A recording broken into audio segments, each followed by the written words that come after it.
Ngayon dito natin magsisimulan yan. Iangat natin. Itutulak nyo siya dito sa may charging pin niya.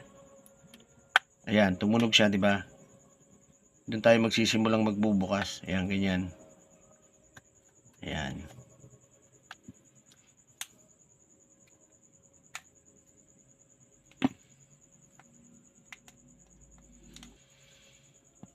Ayan mga kabating-ting, oh.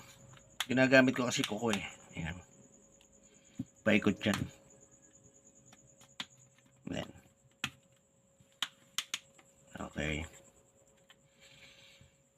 Ngayon, ingat lang tayo kasi maaaring yan. Ngayon, una natin gagawin, i-check natin yung kanyang charging pin. Kanina, tiningnan ko na dito,